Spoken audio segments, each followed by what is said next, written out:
Mesdames et messieurs, bienvenue sur Parti avec bon week-end ce samedi avec mes invités Aristote Ngarimé qui est analyste politique, mais aussi je reçois l'habitué. Il est l'habitué de cette émission, il s'appelle Kasongo qui Nagmalobi. Delphin Kasongo, bienvenue à mes invités sur ce plateau. Alors pour la première fois, je reçois Aristote. Aristote, bienvenue. Merci, très cher journaliste, pour cette invitation. Qu'il me soit permis de dire que je suis impressionné par la qualité de ce que je vois ici, le beau, l'organisation, les conforts. Il m'arrive par moment de sillonner 5 ou 4 plateaux par jour à Kinshasa pour faire les émissions, faire les débats.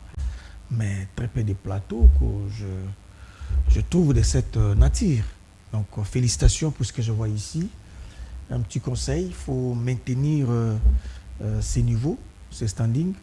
Et mes sincères félicitations. Merci de m'avoir convié à ces débats. Merci très cher compatriote pour ces encouragements. Sacré Vision Média, Canal Pro. Eh bien, nous allons maintenir, pourquoi pas améliorer plus que ça. C'est notre pays, on doit vendre l'image positive de la République démocratique du Congo. Nous sommes un média émettant depuis Kinshasa, capitale de la République démocratique du Congo. Alors, il s'appelle Delphin Kasongo. Delphin, bienvenue. Merci le doyen Crispin Chibassou. Pourquoi je dis doyen? Parce que il ne faut pas oublier que Delphin aussi c'est un journaliste. Et, mais ici je préfère... un mignon journaliste. Voilà. Je dis mais madame aura des problèmes. un mignon journaliste. Ouais, mais... et ça ne crée pas de problèmes à la maison, le fait que... Non, parce que... De plus en plus, tu prends du succès dans le média, dans les analyses. Madame Diko, s'il te plaît. Je suis correct et je suis vrai. Ah bon? On est là, on continue. Tu es correct? Tu donnes ton téléphone à madame? Mais bien sûr, bien sûr. Et bien sûr, moi, je cache rien, sauf des conversations politiques. Parce que elle ne peut pas avoir accès à tout. Mais je préfère bien quand je me présente dans des émissions avec des analystes politiques, que je me présente comme porte-parole du mouvement défendant le Congo, un courant de pensée, parce que le Congo est la priorité. Voilà pourquoi nous prenons l'unité et nous vendons des valeurs de la République démocratique du Congo de manière positive, parce qu'il y a certains Congolais que moi j'estime que c'est des Congolais périmés, des Congolais de mauvaise qualité, des Congolais des papiers, qui ne portent pas l'amour de la nation, qui ne portent pas l'âme de la République. C'est à eux que j'attaque matin, midi, soir, parce que nous avons besoin d'un nouveau Congo, un Congo à la dimension de ses richesses. Merci beaucoup. Cette fois-ci, nous sommes partis pour reprendre notre jingle, bon week-end, et après continuer avec la suite de votre émission.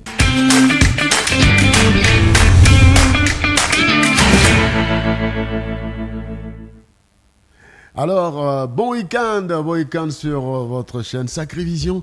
Mesdames et messieurs, chaque samedi, chaque dimanche, il faut avoir le temps de suivre Bon Week-end pour apprendre des choses avec beaucoup d'élégance, avec beaucoup de gaieté. Voilà. Nous allons quand même prendre cette information, n'est-ce pas, Aristote Ngarimé? Oui. Aristote Ngarimé, vous avez de belles lunettes. Merci, M. Crispin. Et votre calvitie qui ressemble au mien. Merci. Alors, tu as suivi l'actualité. Les chefs de l'État étaient face aux professionnels des médias de la République démocratique du Congo. D'emblée, votre réaction par rapport à cette sortie médiatique du chef de l'État dans l'ensemble? En effet, le chef de l'État a touché plusieurs questions. Nous allons aller en détail, mais d'abord votre analyse en général de ce que vous avez compris. Déjà, j'ai compris, il y a une analyse liée à la forme déjà, à la forme. Dès par la forme, il me revient ici que certains journalistes n'ont pas été désignés ou soit permis pour poser des questions au chef de l'État. Ça, j'ai senti qu'il y a eu un sérieux problème. Vous parlez de Louis France Couzé qui ça? Louis France et tant d'autres. Il n'y a pas que Louis France, il y en a tant d'autres. Je me suis dit pourquoi inviter les journalistes? C'était une rencontre dédiée aux journalistes. Il fallait accepter tous les journalistes, en effet. Ceux qui sont dans votre obédience, soit ceux qui ne le sont pas.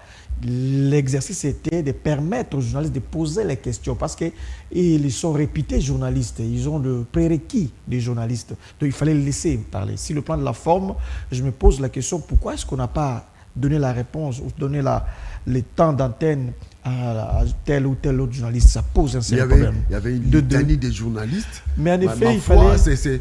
L'impression que plein de monde. Et si on devait donner la parole à tout le monde. Attendez, Aristote. Et si on devait donner la parole à tout le monde, c'est-à-dire que cette conférence de presse allait prendre peut-être 2 jours. Hein? Oui, mais il fallait équilibrer. Parce qu'il y a des tendances aujourd'hui dans le journalisme. Il y a des tendances. Okay. Bien que c'est contre votre éthique et déontologie, mais il y a des tendances. Je suis en face d'un journaliste qui est ici, Delphin, mais il a une tendance. Lorsqu'il est invité dans une conférence de presse, vous devez aussi lui donner la parole, parce que c'est un journaliste, oui, mais avec une tendance, avec un penchant. Donc c'est maintenant comme ça, c'est vrai ou c'est faux dans le monde de journalistes, je ne sais pas, mais c'est ce que nous constatons. Lorsque vous conviez des gens comme de l'UFRANCE et tant d'autres, pourquoi ne pas le permettre aussi de poser des questions? Parce qu'il y avait on avait l'impression qu'il y avait des questions orientées, caressé dans les sens de poil. Mais il fallait laisser que les gens s'expriment. Vous êtes resté sur votre soif. Justement, j'aurais souhaité écouter l'UFRANCE poser aussi une question. Seulement l'UFRANCE ou d'autres personnes aussi? Les autres, Jésus Beledou et tant d'autres. Beledou était là? Il était là. Je vis sa photo, il était là. Donc j'aurais souhaité qu'on puisse laisser aussi les journalistes qui ne partagent pas forcément la gouvernance de l'actuel régime de poser des questions. Pourquoi sélectionner? Je ne sais pas, vous allez me dire qu'il fallait 2 jours, ils étaient nombreux, mais il fallait faire ce travail-là en amont.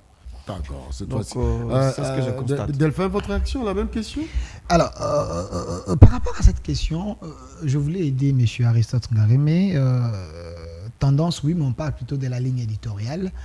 Donc, vous avez cité un monsieur que moi j'estime que, au regard de... Pour vous, il est quoi? Il est belliqueux? Au regard de certaines informations, parce que je vous rappelle que j'étais aussi invité, j'étais sur place. J'étais dans la salle et je n'avais pas posé la question. Et je n'étais pas seul. Il y a aussi Ndeko Zulu qui était aussi dans la salle. Il n'avait pas posé la question. Vous avez vu la grande dame qui avait fait l'émission avec l'armée à l'époque, elle s'appelle comment? Sylvie Lungu. Il y avait autant de journalistes. Ils n'ont pas pu poser des questions. Tout simplement. Attendez, j'ai dit, Ndeko Zulu aussi n'avait pas posé des questions. Charles Quincanco n'avait pas posé des questions. Donc, Pius Romain, on pouvait aussi l'inviter. Donc, il y avait... Pius Romain Roland était là. Non, on pouvait aussi l'inviter. Mais il y avait autant de questions. Quelle était la question que ces messieurs allaient poser que les autres n'ont pas posé? Non, en effet, j'ai ces 2 questions. Je lis ces 2 questions de l'UFRANCE. Je ne refuse pas. Mais vous savez que les services du chef de l'État, il faut un travail. Vous voyez, dans les couloirs, il y avait certains journalistes impolis qui disaient que j'ai cherché l'occasion pour me victimiser dans l'opinion. Et stratégiquement, peut-être, Mme Tina Salama n'a pas voulu lui accorder la parole pour éviter que son impolitesse, soit vue aussi de tout le monde. À vous entendre parler, il y a Ngarémé qui défend le fait que notre ami n'a pas eu parole.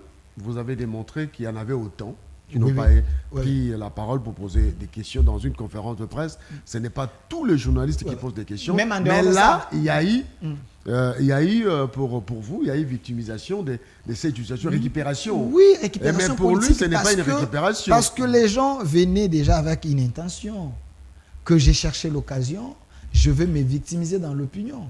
Et quand vous constatez que celui-là, c'est un journaliste impoli, et devant le chef de l'État, il faut prendre des dispositions. Je ne dis pas que c'est le cas, je suis en train de réfléchir. Mais en dehors de ça, il y avait aussi un problème, de timing.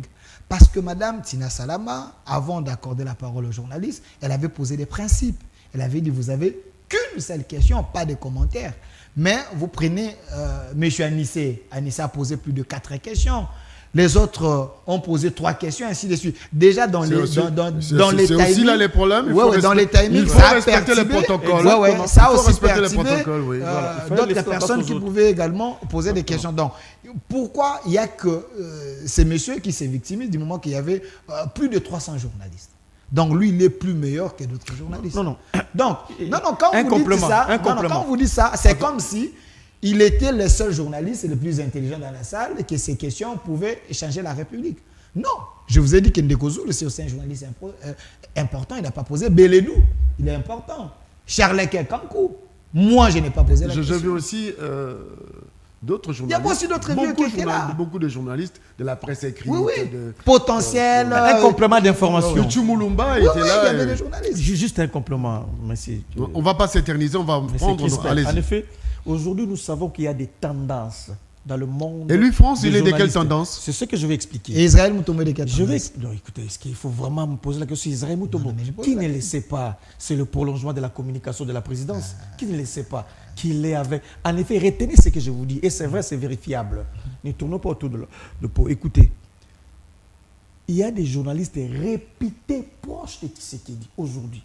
Il suffit de les écouter. Votre micro, s'il vous plaît, parce que vous... Je disais qu'il y a des journalistes réputés proches de Tshisekedi aujourd'hui. Il ne suffit même pas d'avoir les Saint-Esprit pour comprendre ça. Vous prenez les journalistes comme les charlatans, mais c'est un journaliste pro-tshisekidiste. Vous prenez, comment il s'appelle, Bossolo la politique. Israël Moutombo. Israël Moutombo, c'est un journaliste proche de Tshisekedi. Il y a des tendances aujourd'hui. Mais il a posé une question qui... J'ai suggéré... Qui n'avait rien à voir avec sa tendance. Il a joué un rôle. C'était une mise en scène. Il a joué un rôle. Ah bon? J'aurais souhaité qu'on puisse en effet scinder ce monde en deux. Des journalistes pro-Tshisekedi. Nous voyons aujourd'hui, il y a des journalistes pro-opposition. Il y en a. Donc, à cela, on fera l'équilibre. Donc, lui, France est pro-opposition. Et en effet, c'est comme ça. Et M. Arisson Kongarime, j'aurais souhaité qu'on puisse équilibrer des questions. Parce que citez-moi des journalistes qui ont posé des questions qui sont pro-opposition. Écoutez, je vous ai posé la question ici. Il n'y en a pas assez. Quelle était la question? Non, c'est Quelle était la question que ce monsieur allait poser que les autres n'ont pas posé? Parce que la question a répondu à toutes les questions possibles. En ce moment, c'est difficile d'entrer dans la tête de lui France pour savoir ce qu'il allait poser comme question. C'est seulement le fait qu'il n'a pas pris parole. Je ne parle pas de ces messieurs. Moi, je n'ai pas de journalistes. Très bien. Moi, je n'ai pas de journalistes et je ne parle pas de ces messieurs. Je n'ai pas de journalistes qui n'ont pas posé des questions. Mais lui, il n'est pas journaliste. Non. Je ne refuse pas qu'il est journaliste parce que vous répétez son nom. Moi, je parle des journalistes qui n'ont pas posé des questions. Mais seulement, j'ai dit ceci.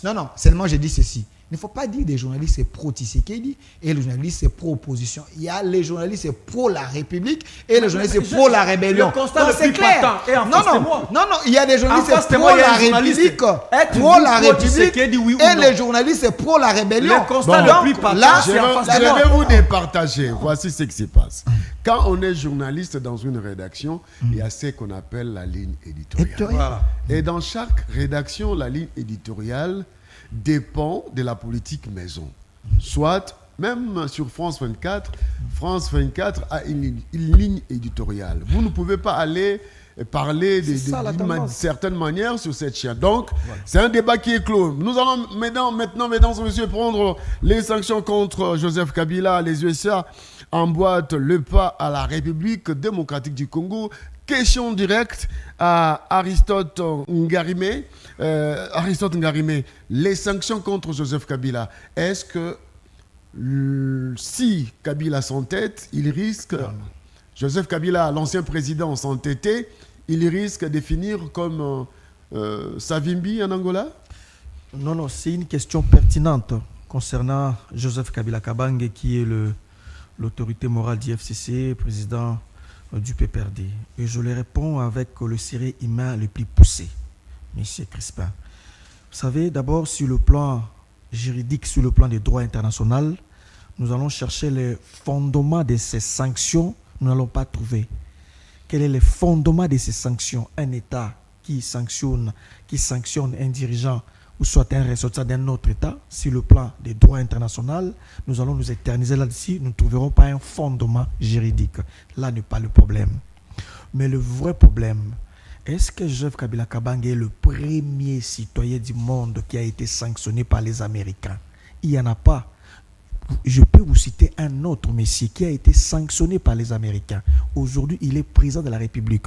Il a été même resté à la Maison Blanche. Il est presque partout. Je parle du président syrien. Vous connaissez Al-Sharaf. Il a été sanctionné par les Américains. Sa tête a été mise à prix à la hauteur de 100 millions de dollars. Mais aujourd'hui, il est président de la République. Il gère son pays. Donc, Kabila n'est pas le premier à être sanctionné. Les rapports de force changent les choses. Les contextes politiques, les contextes internationaux peuvent changer en effet la scène sur terrain. Donc nous avions d'abord contesté cela parce qu'il n'y a pas un fondement juridique et ensuite Kabila n'est pas le premier. Allez sur Google, documentez-vous, cherchez la liste des personnalités, de celles et ceux qui ont été sanctionnés par les Américains. Il y en a légion, il y a beaucoup. D'ailleurs, je peux vous rafraîchir la mémoire, il y a même quelqu'un qui a été élu deuxième vice-président du Sénat. Il est sous sanction américaine. Je ne sais pas si vous savez que Bashengezi est jusqu'à ce jour sous sanction.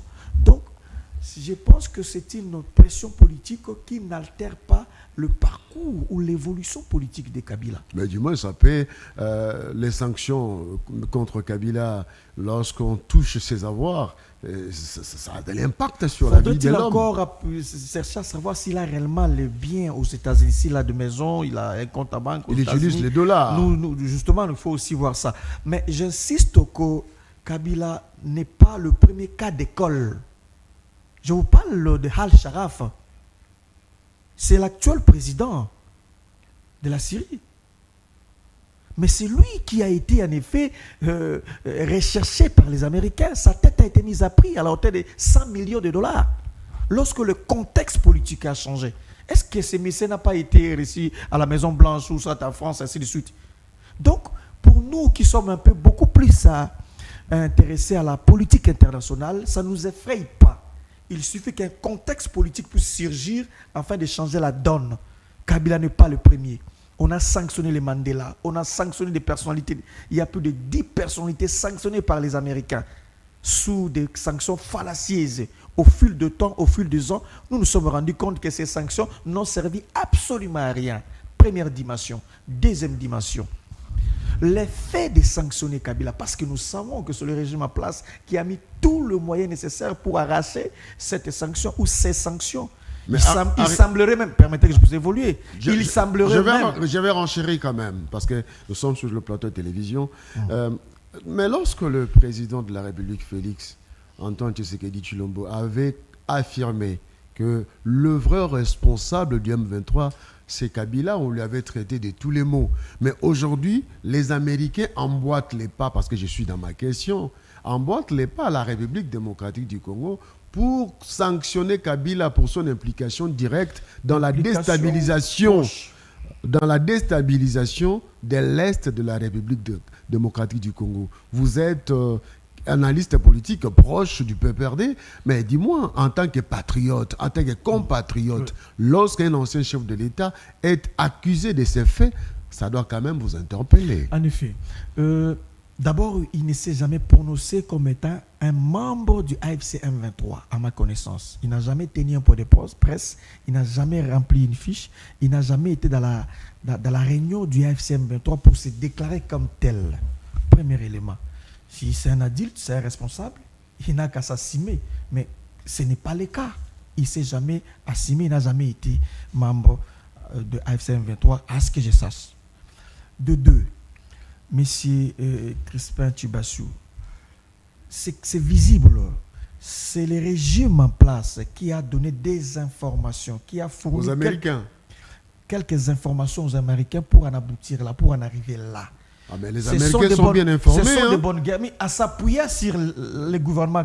Aristote, les Américains sont très bien informés. En s'appuyant sur ces régimes. Donc, ça ne m'effraie pas. Il semblerait même qu'il y a eu des pots de vin et un montant important versé pour arracher cette décision des Américains afin de sanctionner Kabila. C'est ce que nous apprenons. Mais le plus grand problème, M. Tubin, est-ce que le fait de sanctionner Kabila, cela va ramener la paix définitive en RDC?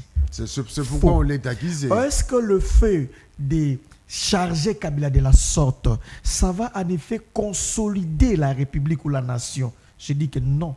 Est-ce que le fait de chercher Kabila comme c'est lui le problème, c'est lui le diable, c'est lui qu'il faut abattre, c'est une menace? Est-ce que cette manière de procéder, ça nous unit? Est-ce que ça consolide la République? Je dirais non. Le mieux à faire, j'insiste, je cite par là, le mieux à faire, c'est par ailleurs chercher les dialogues.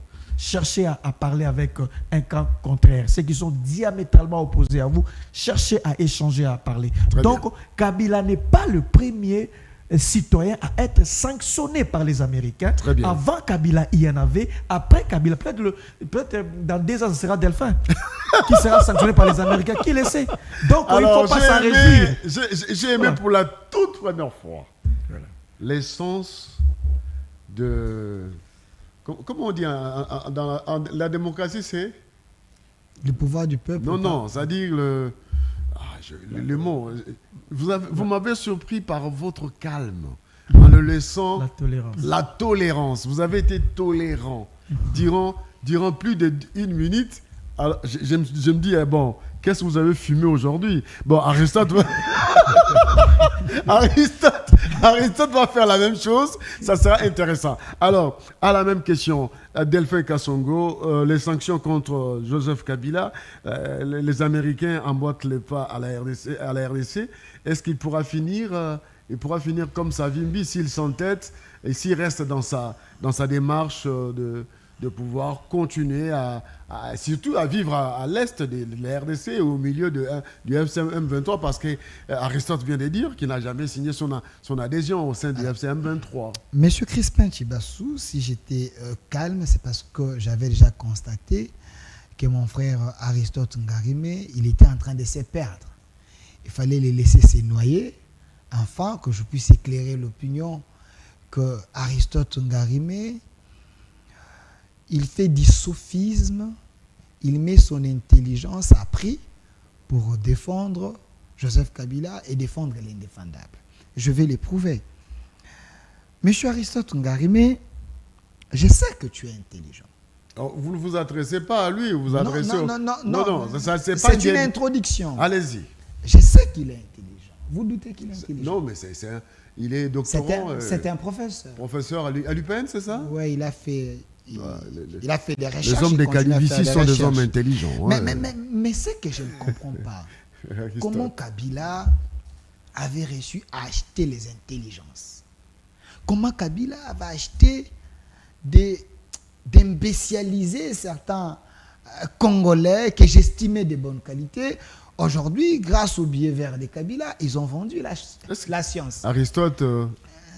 apparemment, je ne suis pas bénéficiaire de toutes ces faveurs-là. Vous avez beaucoup de billets verts, apparemment. C'est le contraire, d'ailleurs. Moi, c'est la conviction. C'est juste la conviction politique. Kabila et Katoum, malgré Kabila n'est plus au pouvoir, c'est la conviction politique. Oui. Je reste kabiliste par conviction. Ah bon? C'est ça. Kabiliste jusqu'à la moelle épinière. Je dis qu'on kabiliste par conviction, pas par biais vert, comme évoque mon co-débatteur. Kabila et Katoum, ils sont spécialistes dans ça. Mais cela, ce n'est pas un problème. Ici, je vois Aristote Ngarimé. Aristote nous dit que les sanctions américaines, parce que les États-Unis, c'est un pays comme n'importe quel pays, est-ce que ces sanctions valent? C'est ce qu'il voulait faire comprendre à l'opinion. Monsieur Aristote Ngarimé, il ne faut pas oublier que les États-Unis est parmi les 5 pays qui ont le droit de veto. Deuxièmement, il ne faut pas oublier que les États-Unis, c'est la grande puissance. Troisièmement, il ne faut pas oublier que les États-Unis, ce n'est pas les pays comme Botswana, comme Burundi, parce que Burundi aussi est souverain. Les États-Unis, c'est un pays souverain. Mais ils n'ont pas le même moyen. Les États-Unis n'ont pas la même influence qu'avec les Kenyans. Et c'est différent. Autre chose, quand vous dites que si Kabila est sanctionné, c'est parce que la RDC, le gouvernement Tshisekedi, a fourni les informations aux Américains. Mais la meilleure question que je voulais que vous puissiez vous poser des questions très questionnantes en disant, est-ce que ces informations que le gouvernement congolais a données aux États-Unis, est-ce que c'est des fausses informations? Si les informations que le régime Tshisekedi a données aux Américains s'avèrent être vraies, qui est Kabila pour qu'il ne soit pas sanctionné? Est-ce que quand il tuait des Congolais, quand j'ai dit tuer des Congolais, j'appuie ça. Parce que sous son règne, nous avons vu les brassages et mixages de notre armée. Il nous avait amené des Rwandais dans notre armée. Bosco Tanganda, Rwandais, que Kabila a nommé. Je ne parle pas de James Kabarebe parce que vous allez dire que c'était pendant leur marche. Mais après, Kabila a signé l'ordonnance nommant un Rwandais chef d'état-major. Quelle était la mission qu'il avait donnée à ces Rwandais comme chef d'état-major? Détruire notre armée. Vendre les stratégies militaires au Rwanda. Et une fois la CPI, Bosco Tanganda a dit qu'il est Rwandais. La vidéo existe. Comment Kabila avait nommé un Rwandais? Donc il était complice de ces groupes armés qui lui-même donnait les armes, donnait des moyens pour tuer des Congolais, afin de créer un semblant de paix. Mais toutes ces informations, les Congolais de bonne qualité documentaient cela.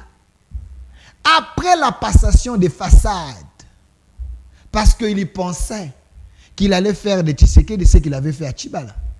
Mais Tshisekedi n'est pas Tchibala. Tshisekedi est un vrai politicien, un vrai malin. Et Tshisekedi a réussi à déboulonner cet ancien système. C'est monsieur rebelle de naissance, Edison. Il est revenu à la case du départ. Comment expliquer aujourd'hui que celui qui a combattu le M23, celui qui a combattu ces gens, ils appelaient les assassins des rebelles, aujourd'hui il est avec eux, c'est eux qui les protègent. Donc les États-Unis, face à ces éléments, ils ont sanctionné cet aventurier de la République, cet imposteur, Kabila. Et nous, les Congolais de bonne qualité, nous nous réjouissons de ces sanctions. Parce que les Qatar et les pays des Émirats arabes unis, ils ont cherché la protection des États-Unis pour les richesses. Aujourd'hui, c'est des pays qui sont en voie du développement. Tout simplement parce que la grande puissance le protège. La base militaire des États-Unis se trouve au Qatar. Pourquoi? C'est parce qu'il n'y ait pas les aventuriers. Alors pour vous, il pourra finir comme Savimbi? Non, mais... Si sans tête? Écoutez, Kabila, moi je suis en train de rêver la mort de Kabila. Oh là là. Je suis en train de rêver la mort de Kabila. On ne souhaite jamais la mort de quelqu'un. Non, moi je souhaite, je rêve sa mort. Et les jours de sa mort, je veux célébrer. Parce que M. Crispin Chibassou, il y a eu plus de 10 millions, autant de millions de morts à l'Est. Pendant les règnes de Joseph Kabila, 18 ans. Sous Kabila, il y a eu les sanctions par rapport à notre armée. Qu'est-ce que Kabila avait fait pour qu'il n'y ait pas ces sanctions, qu'il n'y ait pas cet embargo? Tshisekedi vient dans moins de 7 ans. Un Congolais de bonne qualité, il n'y a plus d'embargo, nous pouvons acheter les armes, nous pouvons faire face à nos ennemis. Alors, tout ça, je voudrais quand même, qu'on puisse me faire comprendre par vous. Quand je dis, est-ce que Kabila pourra finir comme Savimbi? Savimbi était l'enfant chéri des Américains. Mais après que les Américains ont signé l'accord avec les MPLA, ils ont tourné Kazakh en demandant à Savimbi de dialoguer et de composer avec le MPLA. Voilà. C'est que Savimbi n'a pas accepté, il est rentré encore au maquis. Et ça lui a coûté ce que ça lui a coûté. C'est l'une des raisons que je suis en train de dire. C'est là où je pose la question. Oui, c'est l'une des raisons. Aujourd'hui, Joseph Kabila se trouve à l'est du pays. Les Américains le condamnent parce qu'il se trouve à Goma. S'il continue à œuvrer dans l'espace géré pour ne pas dire qu'il est le patron, dans l'espace géré par le M23 et AFC, est-ce qu'il risque... Monsieur Crispin Chibassou, je peux répondre. Monsieur Crispin Chibassou, je réponds directement. Pourquoi je souhaite la mort de Joseph Kabila? Parce que Savimbi, il s'est entêté face aux États-Unis et il s'est retrouvé cadavre. Pourquoi? Aujourd'hui, Kabila, c'est un cadavre ambulant. Il sent l'odeur de la mort. S'il ne respecte pas, parce que les États-Unis, en les sanctionnant, on lui a laissé un peu la voie, qu'il se retire, qu'il puisse changer Enfin, peut-être on peut voir comment. Mais si lui, son tête, pense que la RDC d'aujourd'hui, c'est la RDC de 1997, Kabila finira par mourir. Et puis nous, les Congolais, nous allons célébrer le jour de sa mort. Aristote, votre réaction? D'abord, c'est très grave. Je suis un peu choqué de voir un être humain souhaiter la mort à un autre. D'un tueur. Dieu seul a le destin de notre vie entre ses mains. Je souhaite la mort d'un tueur. Qui sait si après cette émission, l'un de nous perdra la vie et Kabila sera toujours en vie? Vous n'avez pas le mot de la fin, c'est la vie de Kabila. Vous êtes jeune, vous aussi partir avant Kabila? Non, non. Alors, il ne faut pas dire ça, vous n'avez pas l'agenda divin. Seul Dieu sait. N'avez-vous jamais vu un bébé sortir de la maternité et mourir? Un bébé. Alors, il ne faut pas... C'est très grave ce que vous dites. Vous êtes encore jeune. Alors, à ma question. Je reviens par rapport à votre question. Savimbi, que vous faites allusion, il était un rebelle estampillé, reconnu, affiché. Savimbi faisait la rébellion depuis des années. Il était reconnu comme tel. Savimbi n'a jamais été un président de la République qui a géré le pays pendant 18 ans et il serait en train de chercher à réconcilier les deux camps. Non. Ne comparez pas les deux cas, c'est incomparable. Savimbi était estampillé, rebelle, connu. Ce qui n'est pas le cas avec Kabila. Kabila ne s'est jamais affiché comme tel. Kabila n'a jamais dit que je suis rebelle, derrière moi il y a un mouvement rebelle, je suis au front. Aviez-vous vu Kabila au front, en train de se battre, amener la troupe? Non. Comment vous pouvez comparer? Donc ici, ce qu'il faut retenir tout simplement, messieurs. Pourquoi vous prenez le cas de Savimbi, en lieu et place de prendre le cas du président syrien, Al-Sharaf? Pourquoi vous n'êtes pas intéressé par ces cas-là, par ces cas d'école? Et pourquoi pas Savimbi? Mais pourquoi pas aussi... Non, s'il vous plaît. Pourquoi le cas Savimbi est beaucoup plus attrayant et attirant, en lieu et place de prendre le cas de Al-Sharaf, qui est le président syrien? C'était encore pire avec ces messieurs. Sa tête a été mise à prix. Documentez-vous, c'était grave. Personne non grata, recherché, terroriste. Il a été réputé comme terroriste, l'actuel président de la Syrie. Mais, bien qu'ayant écopé de ces sanctions, mais il est aujourd'hui président, il gère la République. Donc, les contextes politiques, la dynamique politique, les enjeux politiques peuvent changer à tout moment. Donc, ne caricaturons pas cela. Encore que Kabila fait un communiqué pour dire qu'il réserve tout le droit de saisir les voies légales pour, en effet, justifier, pour se faire entendre que ce n'était pas le cas. Donc, Kabila ne finira jamais comme Savimbi. Kabila n'est pas un rebelle. Il n'a pas un mouvement rebelle derrière lui. Kabila ne tient pas les armes au front pour combattre à l'instar de Savimbi. Kabila, c'est un citoyen qui, mis par la volonté de réconcilier les deux camps, tantôt il Aristote, a amené le camp de Goma et le camp de pour le même Aristote, donc Kabila n'est pas Savimbi. Je suis intéressé par ce que Kabila vous dites. Je suis intéressé par ce que vous dites. Ce sont des éléments qui ma foi, me semblent être basés sur une réflexion. Oui. Mais dites-moi un peu, le fait que Kabila, ancien président de la République, être sanctionné par les Américains, qui sont très très informés, et quand on se rappelle qu'ils ont le meilleur service de renseignement du monde, c'est quand même avéré. C'est que les Américains disent aujourd'hui que Kabila est impliqué dans les actions subversives contre la République démocratique du Congo à l'Est. Comment justifiez-vous qu'un ancien président puisse se trouver dans cette posture-là? Nous ne souhaitons pas que nous puissions voir cet homme mourir comme ça. Mais du moins, pourquoi il ne se rebiffe pas? Pourquoi il doit rester dans cet espace? Pourquoi ces affirmations d'un grand pays comme les États-Unis sur sa personne? Ça dénature quand même. Ça sort de l'ordinaire. C'est insolite. Je pense que Kabila a été incompris, tout simplement. Incompris par qui? Incompris par les Américains ainsi que Kinshasa. Il a été incompris. Comment ça? En fait, la démarche qui guide Kabila, sans être avec lui, sans être dans son esprit, mais quand j'essaye d'analyser son comportement, en réalité, Kabila cherche en effet la paix. Réunir le deux camps. Je vous dis, c'est ce qu'il fait là. Il veut la paix, il veut réunir les deux camps. Comment ça? En le faisant, il est incompris et du coup, des sanctions tombent. Or, Kabila, dans son âme, dans son esprit, il veut que la paix. Il arrive à Goma. Voilà ce que Congolais procède. Il arrive à Goma, il commence à consulter les peuples. Tout tendance confondue. Mais lorsque Kagame dit que le responsable du M23... Non, il n'a pas dit ça. Il a dit en anglais et on a consulté les interprètes, les gens qui sont qualifiés à interpréter cela. Ils nous ont dit pas ce que vous dites. Ils les ont dit quoi? Ils ont dit ceci. Kinshasa a d'ailleurs collé à Kabila qu'il serait le responsable de M23. C'est ça l'interprétation. Il y a tout un département d'interprétation. Donc, toutes ces sanctions, cher Crispin, ça ne nous aide pas à unir la République, à consolider l'État. Nous voulons un État uni, une nation unie. Sinon, je crée la soudanisation qui n'est pas une bonne approche.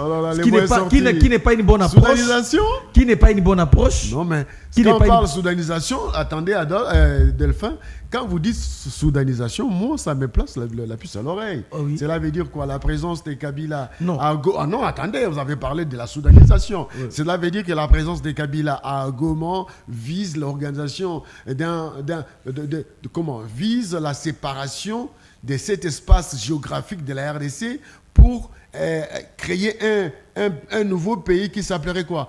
La République le Congo de l'Est? C'est tout sauf la définition de la soudanisation. Allez-y. C'est tout sauf ça. Et M. Crispin Chibassou, vous avez compris comment M. Aristote a souffert à répondre à vos questions. Tout simplement parce qu'il ne s'attendait pas qu'il allait trouver un journaliste outillé comme vous. Écoutez, M. Aristote Ngarimé, j'aimerais que vous puissiez vous sentir libre, à l'aise. Il ne faut pas justifier les billets verts pour dire que Joseph Kabila, sa mission à Goma et Bukavu, c'était pour la paix. Qui lui avait donné les mandats?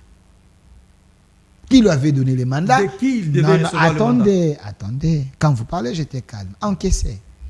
Qui lui avait donné les mandats d'aller consulter les gens?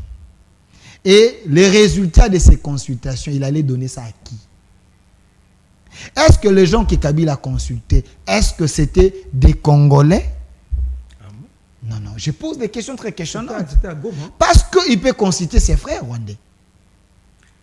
J'ai dit parce qu'il peut consulter ses frères rwandais. Je m'assume. Parce qu'il y a autant d'infos qui prouvent que ce monsieur, il n'est pas un Congolais d'origine. Il est un Rwandais d'origine. Mais un Congolais de papier. Mais c'est Crispin, vous laissez passer non, ça. J'ai dit... Vous aurez la réplique. J'ai dit... Posez-lui un peu la question sur J'ai les dit, éléments matériels. il y a plusieurs sources. Les éléments Il y a plusieurs sources. Vous aurez la réplique. Attendez. Je sais que vous avez envie de faire les journalismes, mais ici, on est invité. Écoutez, j'ai dit Joseph Kabila... Je l'appelle par élégance Kabila, mais il n'est pas Kabila. Sur base des éléments de vrais fils de Laurent Désiré Kabila, Etienne Kabila et Ibrahim Kabila qui m'ont dit, c'est un enfant adoptif de l'RP. Bon, c'est pas le sujet du jour. C'est pas le sujet du jour, mais j'aimerais quand même, parce qu'il a parlé que Kabila veut la paix. Il a consulté les gens comme qui lui avait donné les mandats. Parce que, il ne faut pas oublier son ami, Henri Magie. C'est l'ami de M. Aristote Ngarimé. C'est un rebelle. Alors, vous niez qu'Henri Magie, ce n'est pas votre ami? Il faut dans cette situation. Non. Attendez, je vais protéger Aristote dans ce contexte. Henri Magie, c'est un rebelle avéré. Dire que c'est son ami. Il n'est pas mon ami. Non, attendez, laissez-moi quand même. Dire que c'est son ami, ça risque de lui créer des problèmes. Non, attendez. Son ancien ami alors. Non, attendez. Certes, il a œuvré avec lui à une certaine époque, au PPRD, ça ne le fait pas aujourd'hui qu'il soit toujours en contact avec lui. Il faut le protéger. Alors, je peux continuer. Mais je peux dire son ancien ami. Quand il dit camarade, jusqu'aujourd'hui, Henri Magie est du PPRD. Lui, il est... Le PPRD a été déchu. Non, jusqu'aujourd'hui. Il n'est pas du PPRD, il est dans la rébellion. Écoutez, est-ce que quand le PPRD existait, vous l'avez déchu? Vous l'avez chassé? Non, non. Il y avait un communiqué. Non, s'il vous plaît. Est-ce qu'il y avait un communiqué? Un parti politique, les chassants ont parti. Non. Donc, un parti politique. Et ils ont accepté.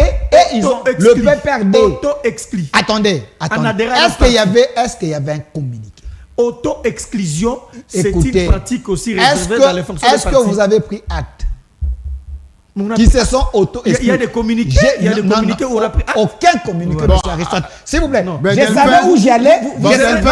C'est moi qui pose la question. Vous les aimez tellement les rebelles. Attendez, voilà. Nous, on n'est pas intéressés. Aristote, c'est un scientifique. Je ne dis pas qu'il est rebelle. Attendez, peut-être vous avez peur.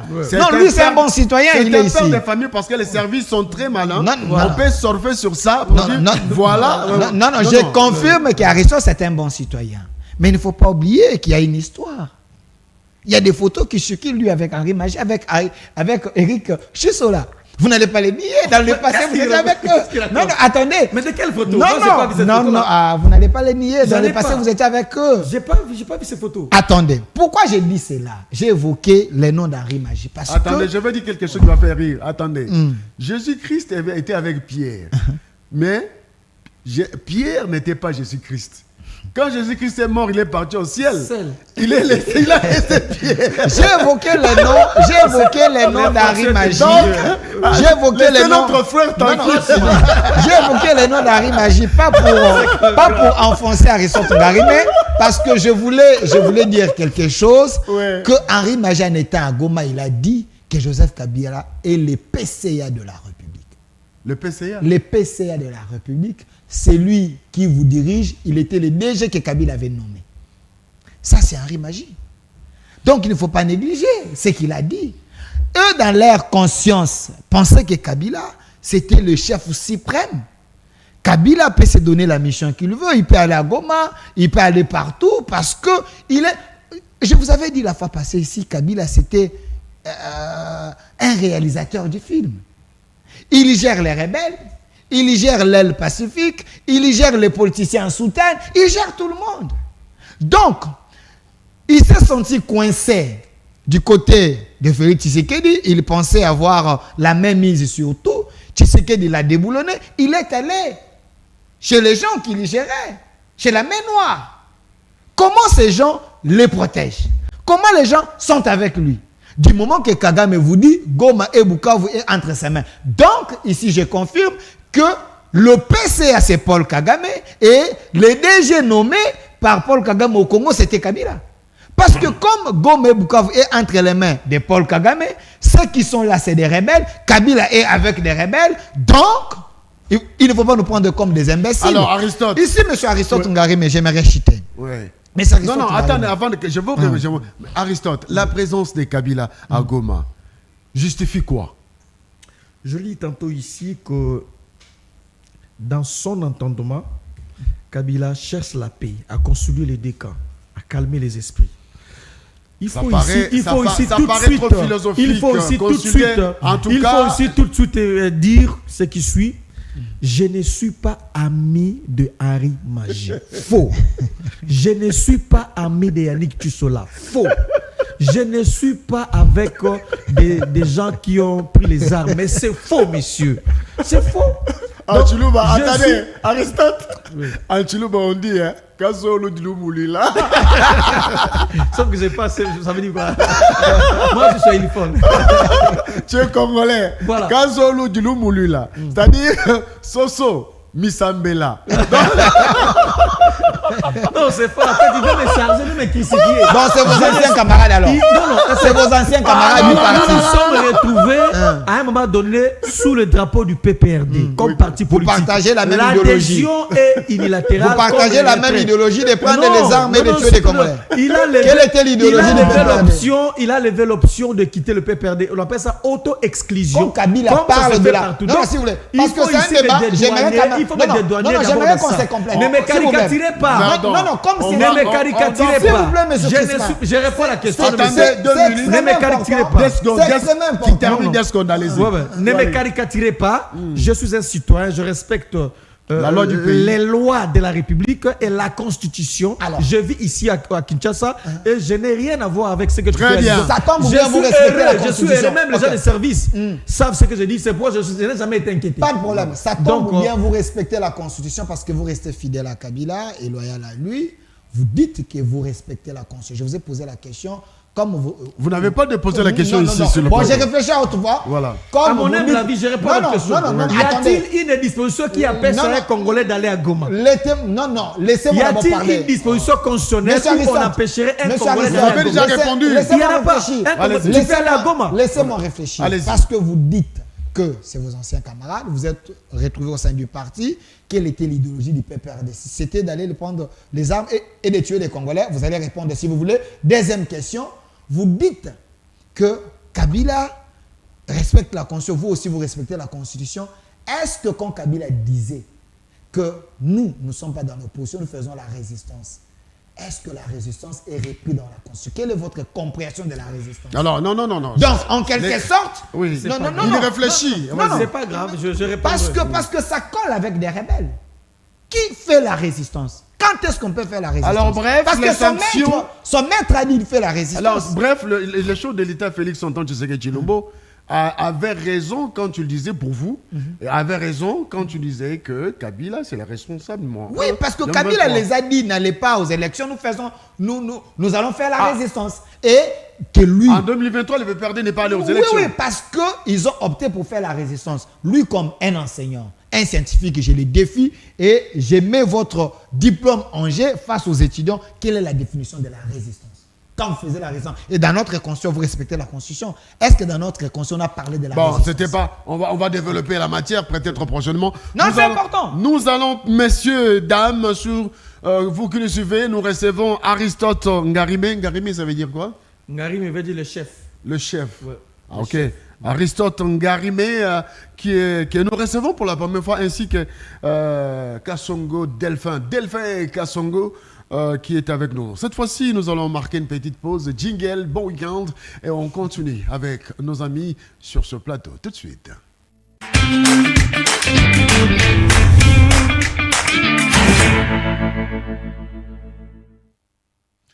Nous sommes de retour, mesdames et messieurs. Oui, le chef de l'État, Félix Antoine Tshisekedi Tshilombo, s'était donné l'exercice de se présenter devant le journaliste de la République démocratique du Congo, de la presse écrite, de l'audiovisuel, et ceux qui œuvrent sur les réseaux sociaux. Eh bien, le chef de l'État, très calme, très serein, j'ai aimé son calme, maîtrise des dossiers. J'ai eu l'impression qu'il a même intimidé d'autres journalistes. Sa présence seulement a intimidé. Et il y a ceux qui étaient très contents de voir le chef de l'État qui ont posé des questions d'une manière où on s'est posé, mais il a oublié même le nom du chef de l'État. Allez, nous allons cette fois-ci prendre le processus électoral, pas des élections en 2028, sans le Nord et Sud Kivu. Oui, pour le chef de l'État, si la population lui accorde les troisième mandats, il va le prendre avec la volonté du monde. Il ne va pas refuser. Mais du moins, il s'inscrit dans le processus électoral. Mais le processus électoral, c'est aussi faire confiance à la population en organisant le référendum pour un besoin politique, le changement de la Constitution. Que dit la population? Eh bien, on va en parler dans cette émission. Mais déjà, les élections en 2028, pas possible avec l'absence de ces deux provinces, Nord et Sud Kivu. Ce sont les territoires de la République démocratique du Congo. On va analyser avec mes amis sur ce plateau. On commence par Aristote Ngarimé. Alors, dis-moi, le Nord et le Sud Kivu sont les territoires de la République démocratique du Congo. Ceux qui y résident sont des Congolais. Ils doivent participer au processus électoral. Et ne pas les considérer comme autant, c'est quand même de l'injustice. Donc le chef de l'État a raison. Monsieur Crispin Chibassou, je tiens ce propos encore une fois avec le sérieux humain le plus poussé. Parce qu'on parle de la limitation du mandat, on parle des élections, On parle de la guerre à l'est du pays. Je le tiens avec un sérieux beaucoup plus poussé. Le président Tshisekedi a dit, pince sans rire, que si le peuple le veut, il pourra obtenir un 3e mandat. Il renchérit pour dire, il n'y aura pas les élections aussi longtemps que le Nord et le Sud sont entre les mains de rebelles. À la première question, retenez ce qui suit. Le président de la République dit que si le peuple le veut, il obtiendra un 3e mandat. Le peuple est souverain. Retenez ce qu'il vous dit, c'est choquant. Ça, ce n'est plus de la République. Ça, c'est la moimocratie. Moimocratie. Il fait passer en effet son moi, ce qu'il pense. Il croit à quelque chose, il pense que c'est ça l'État, c'est ça la Constitution, la moimocratie. Retenez. Est-ce que le président Tshisekedi est plus populaire que Nelson Mandela en Afrique du Sud? Le président Nelson Mandela en son temps, il a fait des mandats.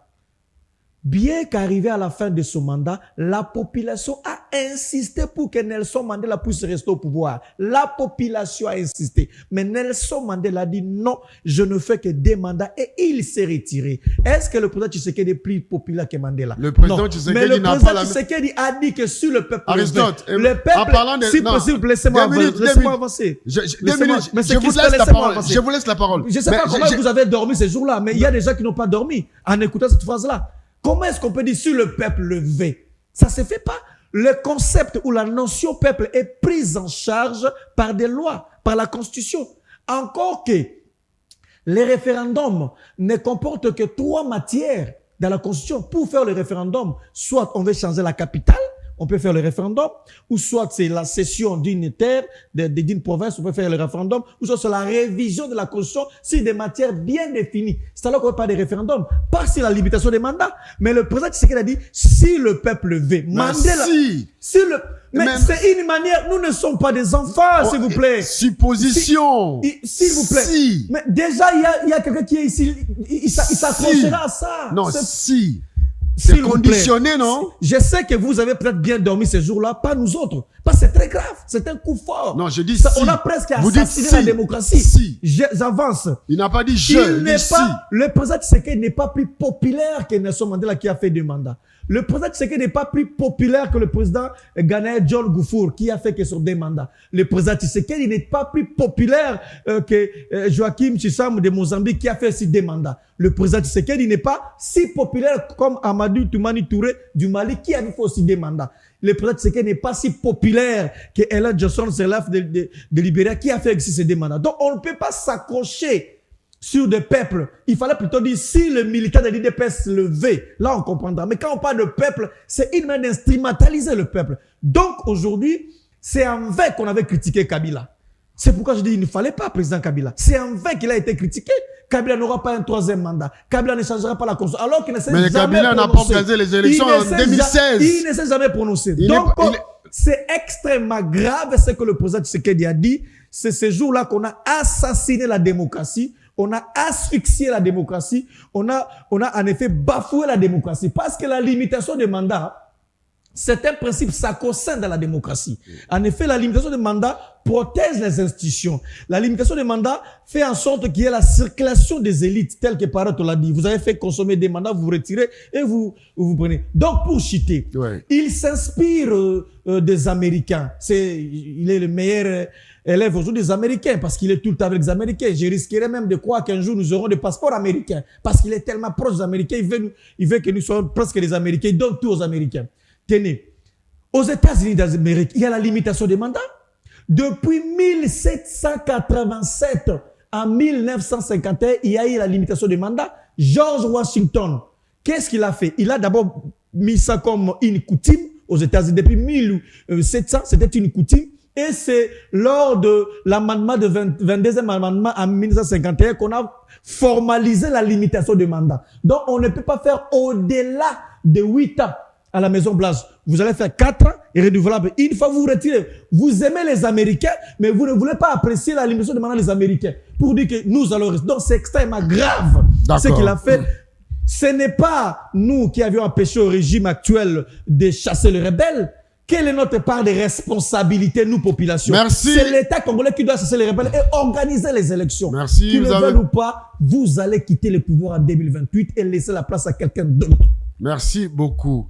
Voilà, après avoir écouté Aristote, nous allons cette fois-ci donner la parole à notre ami Delphin Kassongo. J'allais dire Adolphe Kassongo. Non, c'est Delphin Kassongo. Adolphe Uchuapi.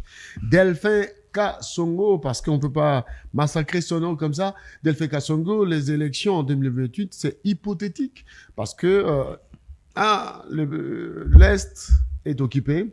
À l'occurrence, le Nord et le Sud Kivu, sous occupation de forces rebelles. Alors, le chef de l'État a raison de dire qu'on saura organiser des élections avec nos territoires sous contrôle. Monsieur Crispin Chibassou, quand Aristote Ngari me parlait, il faut que le Congolais du Sud et des Nord Kivu puissent participer à ce processus. J'ai senti une colère patriotique monter en moi, parce que c'est lui qui a parlé avant moi, Aristote. J'ai senti l'ivresse de la haine contre Tshisekedi en lui.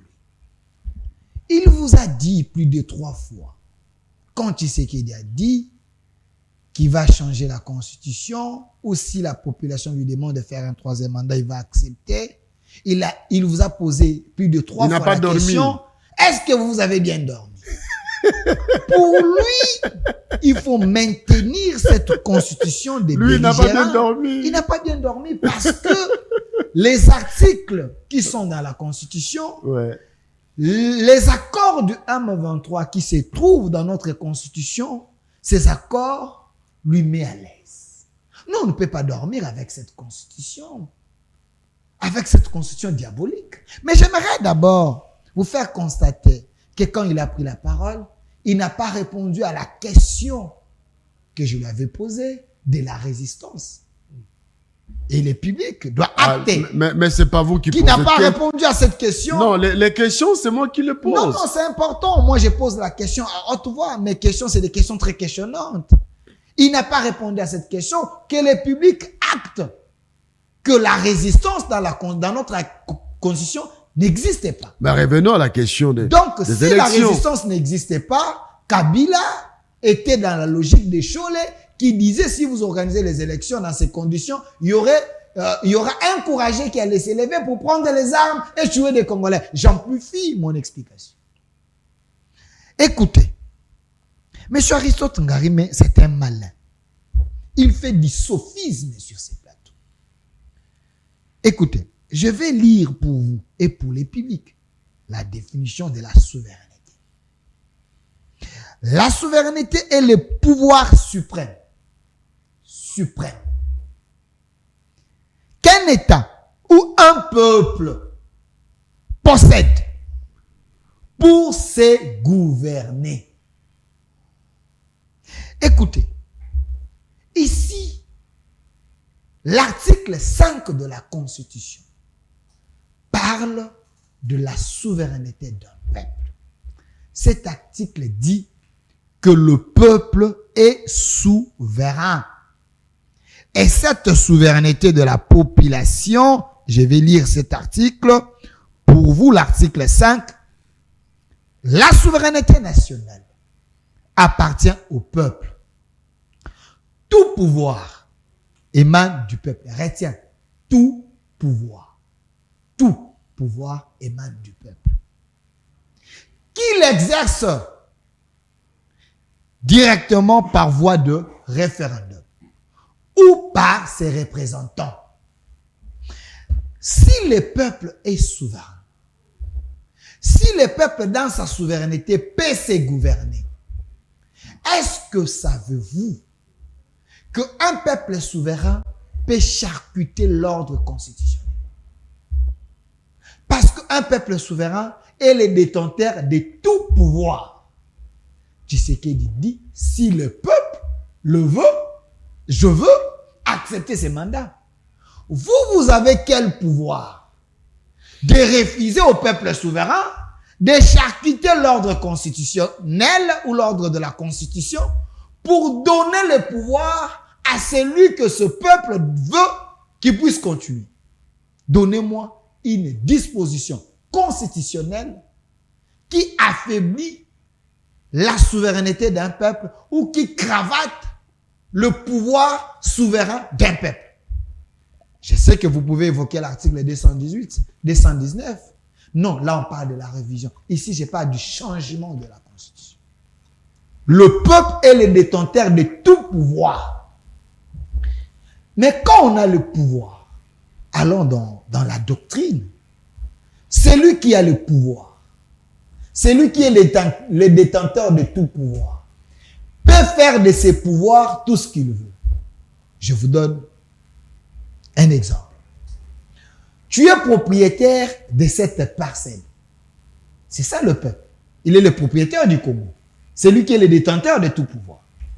Quand on est propriétaire de la parcelle, Congo, je peux décider, parce que j'ai le pouvoir, c'est ma parcelle. Je prends 2 chambres, je donne à celui que je veux. Je prends le salon, je donne à celui que je veux. Je peux aussi décider, j'ai dit cette parcelle ou cette maison, je vais casser ça pour reconstruire une autre maison. Ça, c'est le peuple. Et cette constitution a été faite pour mettre à la volonté de la population et conduire la volonté du peuple. Mais le temps a évolué, le contexte a changé. Ce peuple qui est le détenteur de tout le pouvoir peut décider de casser la maison et de construire une autre maison. Parce qu'on a tout le pouvoir. Donc ce peuple, l'article 5 lui donne ce pouvoir. Qui dit si vous voulez, vous pouvez vous exprimer, la Constitution donne 2 modes, 2 possibilités. Quand vous allez prendre la parole, revenez avec les articles de la Constitution. Parce que tu sais qu'il a dit, il ne va pas violer la Constitution, il va respecter la Constitution. Mais tu sais qu'il est encore légal. Pourquoi ça vous choque? En ayant la légalité, il n'est pas à la fin de son mandat, en ayant la légalité, s'il y a des réformes, et il y a des députés qui portent ces réformes, et ces députés qui stimulent la population, et la population qui accepte d'aller dans ces réformes et changer ces lois. Vous avez quelle possibilité, quel pouvoir de refuser au peuple de faire les réformes? Au peuple de juger. Alors, Aristote, vous avez la parole. Votre réaction, s'il vous plaît. Delphin. Il faut me rencontrer avec les éléments de la Constitution. Et avec les éléments scientifiques. Mais pourquoi vous murmurez comme ça? En fait, il est très loin de Sciences Po. Ce qu'il dit là, il est très... Vous savez, il y a un principe où on dit le pouvoir arrête les pouvoirs. Okay. C'est Montesquieu qui a dit ça. Oui, le pouvoir arrête les pouvoirs. Pourquoi? Parce que celui qui a le pouvoir a toujours tendance d'aller plus loin que ce qui a été défini. C'est pourquoi. Loi. Non. Écoutez, tolérance. Aucune loi. Permettez que je puisse y avancer. Aucune loi. J'étais défie comme un scientifique. Attendez, j'étais défie comme un scientifique. Donne-moi un élément scientifique ou donne-moi une référence dans le monde. Aucune loi ne peut cravater la souveraineté d'un peuple. Merci. La souveraineté est au-dessus. Laissez-lui quand même réagir, s'il te plaît. Allez. Rencontre-moi sur ça. En effet, la souveraineté, ce n'est pas un concept, c'est pas un concept orphelin. C'est un concept encadré, élevé, protégé. J'ai parlé de l'article 5. Ça veut dire quoi? Lorsqu'on parle de la souveraineté, ce n'est pas un concept vide. C'est un concept qui a un contenu et encadré. Je ne sais pas votre entendement par l'article 5 encadre cette souveraineté. Permettez que je puisse avancer. Rencontre l'article. Permettez que je puisse avancer. La souveraineté du peuple s'exprime par 2 façons. Okay. Vous avez dit ici, vous avez cité les référendums, c'est ce qui est mentionné, l'élection, ainsi de suite. S'agissant de la Constitution, lorsqu'un peuple veut s'exprimer à travers les référendums, cela encore c'est pris en charge par la loi de la République et par la Constitution. On ne peut que permettre le référendum sur 3 matières.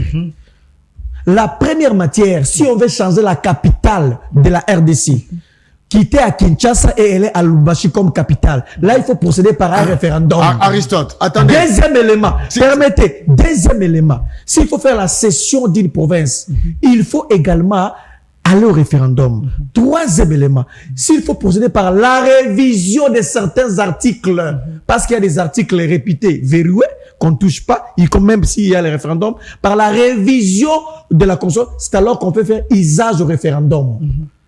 Mais là, la souveraineté du peuple s'exprime par cette voie.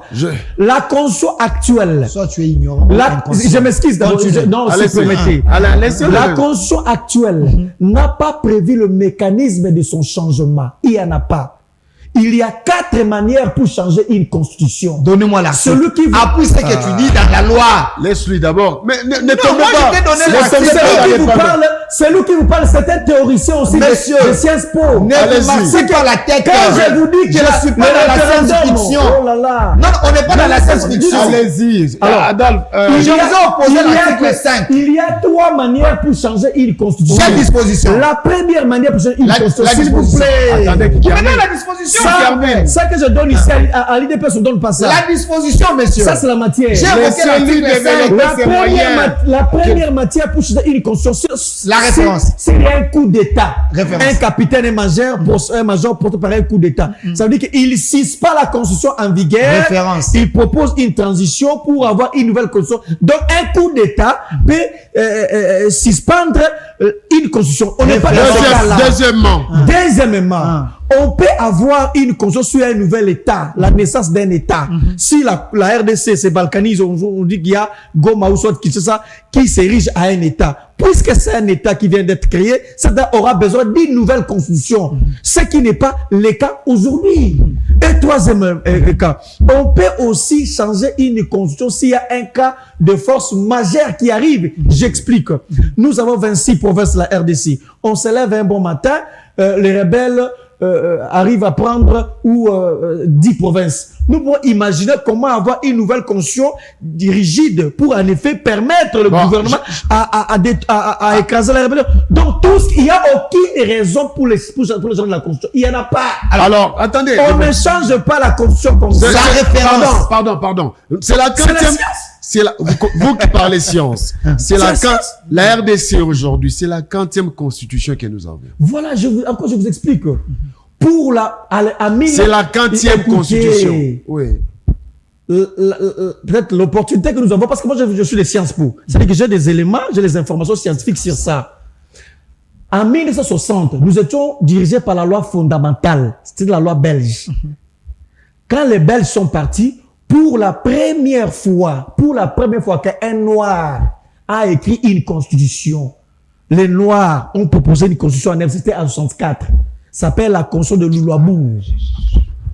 Les Noirs, nous quittons la loi fondamentale, nous venons à la constitution de Louloabou en 64. Oui. Et du coup, une année après, Mobutu fait un coup d'État. Nous connaissons l'histoire, monsieur. Non, après, vous ne connaissez pas. Nous connaissons l'histoire. La 40e, ma question est simple. L'actuelle constitution est la 40e. Mais, écoutez, pour répondre comme ça, c'est simple. Mobutu met en place sa constitution parce qu'il avait fait un coup d'État. Et Laurent Désiré Kabila arrive, qui pratiquement n'avait pas mis en place une constitution, il dirigeait par les décrets-lois. Et nous avons eu la constitution de 18 février 2006. Vous voyez un peu. Alors, ma question était basée sur ces il y a eu des faits majeurs. Le fait majeur. Pour que nous puissions changer la constitution. Attendez, pardon. Allons calmement. Parce que vous semblez nous faire comprendre que lorsqu'il y a une constitution, elle ne peut pas être changée. Elle ne peut être changée que par les moyens que vous venez de présenter. Exactement. La loi est rédigée par des hommes. Et ce sont les hommes qui interprètent la loi. Aujourd'hui, les chefs de l'État disent si le peuple me donne le 3e mandat, cela veut dire qu'on change la constitution. On va aller au référendum. Nous sommes partis au référendum en 2005, je crois. 2005 et on a cette constitution. 2005. Après, combien d'années après, quels sont les faits qui ont succédé à la survie de l'État congolais? Voilà. Oui, parlons vraiment. Les faits qui se sont succédés durant les années. Quelle est l'opinion de la population congolaise aujourd'hui par rapport à cette constitution. Est-ce que cette opinion compte ou pas? Monsieur Crispin Chibas, sincèrement, j'ai failli tomber sur ce plateau. Allez-y, je vous écoute. Heureusement, je suis fort. Allez-y. Écoutez, monsieur Aristote, si j'étais le ministre de l'enseignement supérieur, j'allais vous arracher le diplôme. Vous savez pourquoi? Il ne sait pas. Écoutez, j'ai commencé à vous définir c'est quoi la souveraineté. De deux, j'ai posé des bases. J'ai évoqué l'article 5 de la Constitution. Et vous, en parlant, vous vous êtes masturbé la tête. Vous allez dans les approches doctrinales. Ici, nous parlons de la Constitution. Ce que vous dites, ce n'est pas vous. Vous le dites par procuration. Parce que Néhémie Moulana vient de le dire. Il a fait une émission hier. C'est ça que vous répétez sans même maîtriser. C'est la science. Écoutez, c'est ça que vous répétez parce que c'est l'un de vos maîtres. Je vous ai demandé, donnez-moi une disposition constitutionnelle ou une loi qui reprend ce que vous dites. Je vous dis, les approches sont discutables, monsieur. Moi, je suis un scientifique. Je suis un chercheur. Est-ce que cette approche, je suis obligé d'accepter ça? Quelle approche? Ce que vous dites. Mais c'est universel. Mais c'est universel, mais je dis, c'est une approche. Et dans la doctrine, c'est discutable. Attendez, monsieur. C'est universel. Non, mais c'est universel, mais c'est discutable. Monsieur, c'est discutable. Écoutez. Monsieur Aristote. Quand est-ce sens de la Monsieur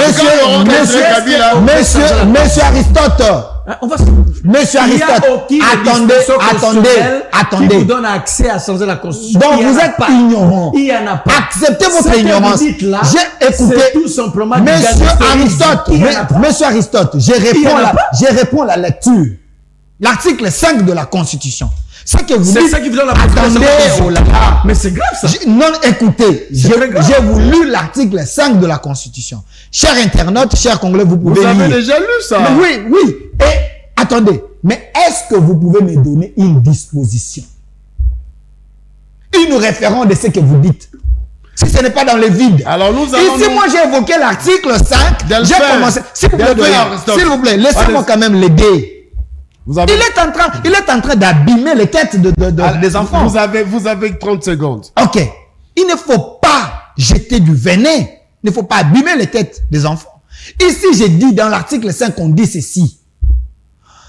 La souveraineté d'un peuple lui donne le pouvoir suprême, le pouvoir sur toute chose.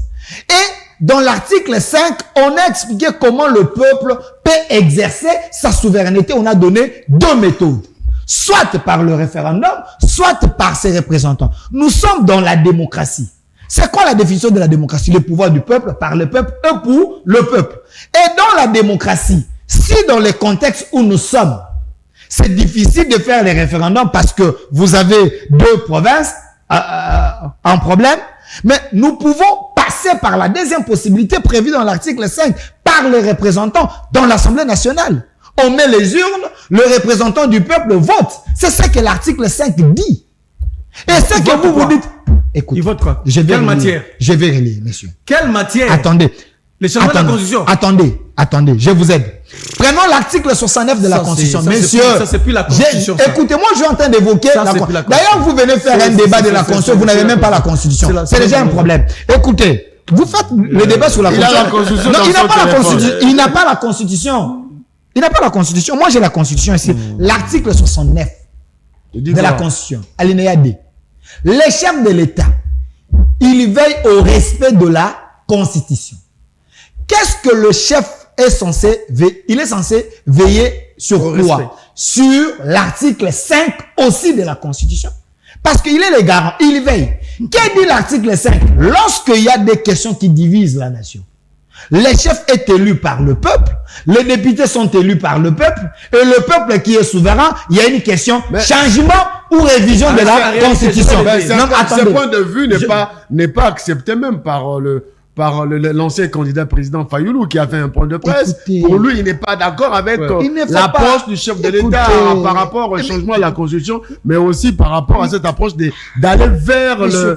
Mais non, mais je pose des questions. Je parle d'un Vous détruisez le débat. C'est l'actualité. C'est l'actualité. Mais citez pas un constipé politique comme Comment ça, Fayoulou, un constipé politique? C'est un constipé. C'est un vétéran. C'est un président d'un parti politique. Non, c'est un périmètre. C'est un acteur politique. Est-ce que Fayoulou a un discours?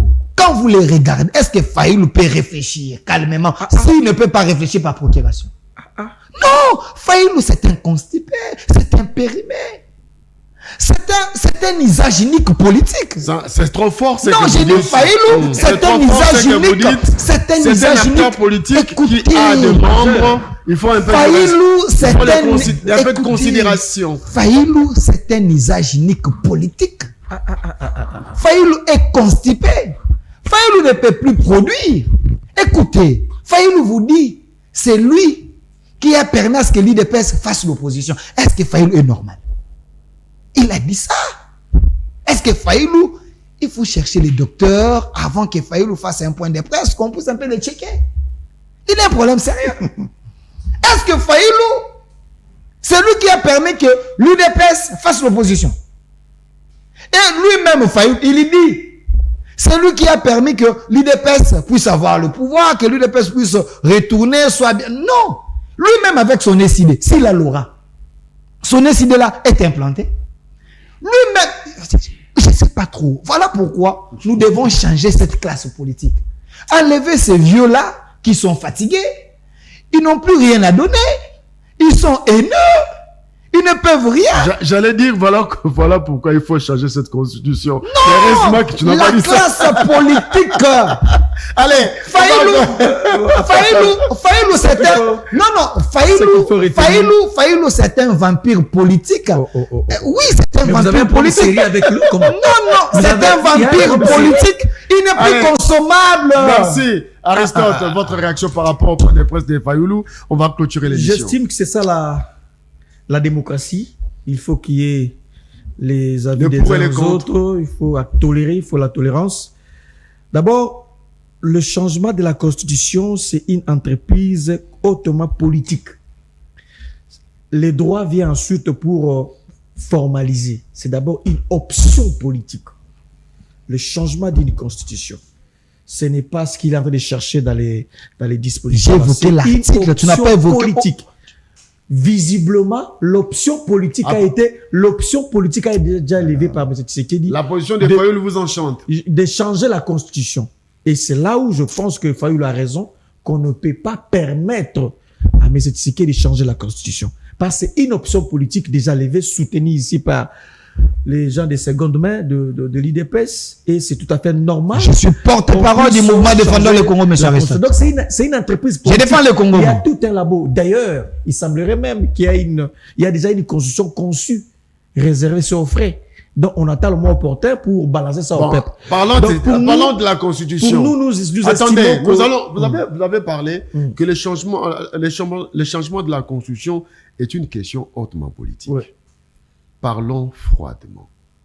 Rentrons quelques années en arrière. Oui. Situons-nous à Sun City. Oui. Plaçons les acteurs politiques qui sont à la base de cette constitution, qui acceptent l'inacceptable, l'octroi en cascade, de la nationalité congolaise à des personnes dont je mets entre parenthèses qui sont à la base aujourd'hui, dans beaucoup de choses, on le retrouve. Épousant les discours du Rwanda. Pensez-vous qu'aujourd'hui, les peuples congolais, matures politique qu'il est, n'a pas les droits de se dire cette constitution a été adoptée sur base d'une guerre d'agression, sur base d'une guerre menée par des personnes venant des pays étrangers, qu'aujourd'hui, comme c'est une constitution des belligérants, nous avons les droits fondamentaux. Les droits fondamentaux de la changer. Ça, ce n'est pas un aspect politique majeur. Non, mais c'est Tibassou. Oui, on réfléchit. J'aurais souhaité changer profondément avec vous sur cette question. D'abord, la nationalité congolaise, elle est elle est exclusive. Elle ne peut être détenue concurremment avec aucune autre.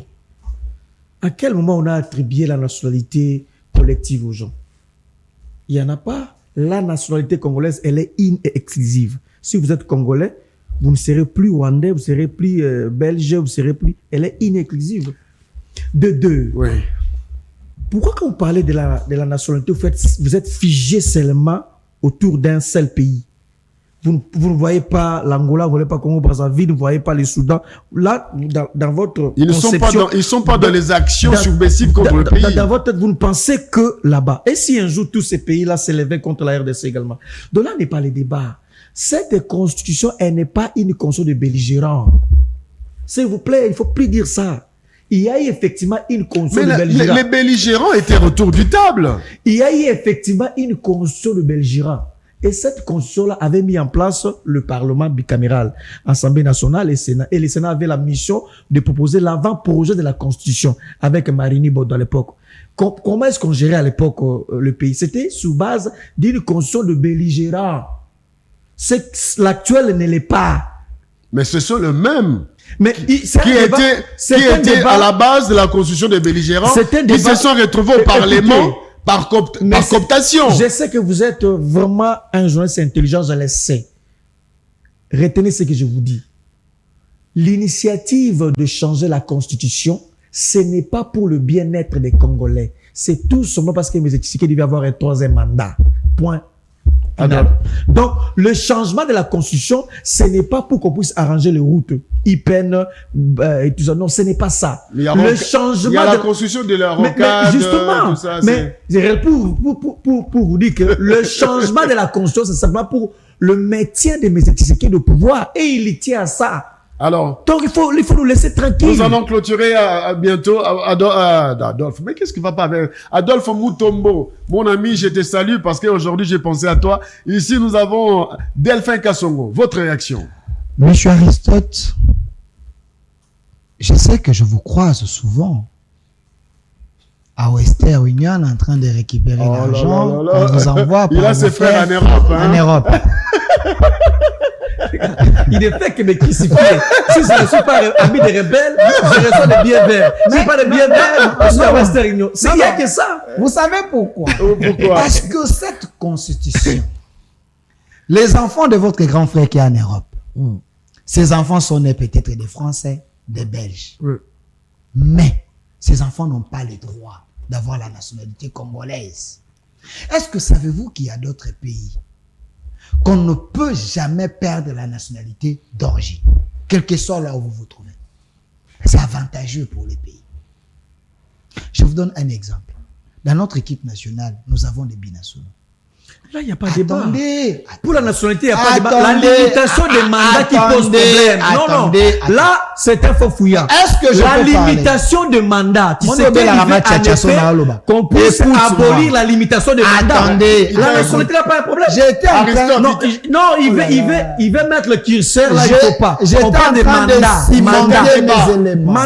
C'est un débat, laissez-le parler. J'étais en train de cimenter mes éléments pour dire, si ces enfants congolais qui naissent ailleurs, vous les reconnaissez comme des Congolais, vous touchez leur argent matin, midi, soir, ils vous nourrissent.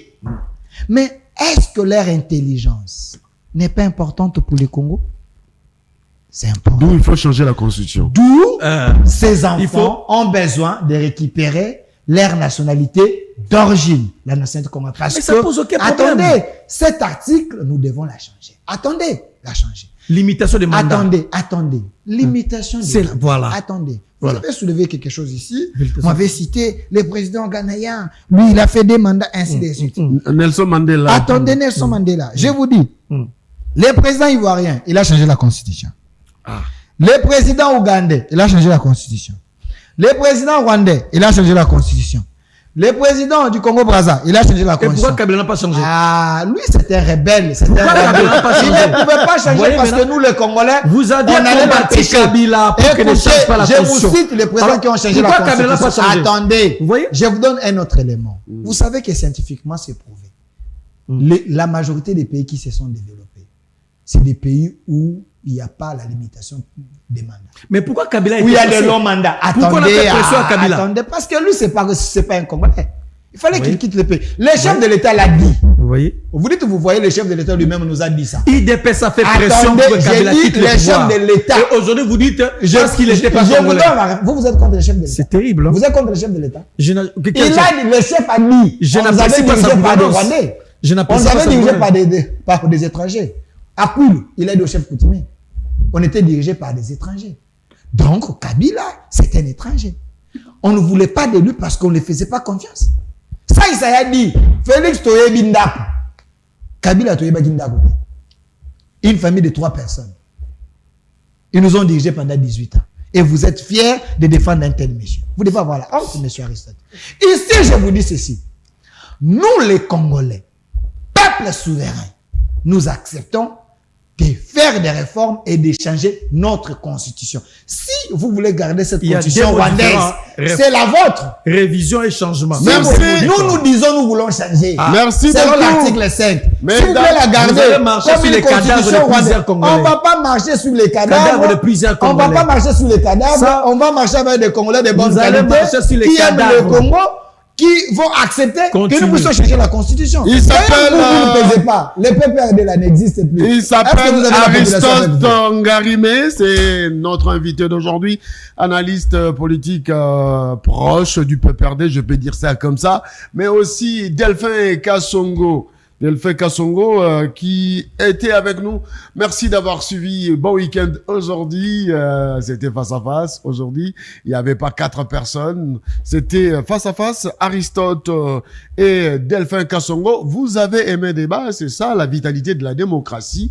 Il n'y a pas de méchanceté. Eh bien, on termine cette émission. Après, on va se dire, se saluer derrière les caméras. Donc, il ne faut pas porter l'antise au-dedans de vous. Merci d'avoir suivi. Bon week-end sur SVTV. Mesdames et messieurs, je vous fixe rendez-vous prochainement avec le même plaisir. Au revoir.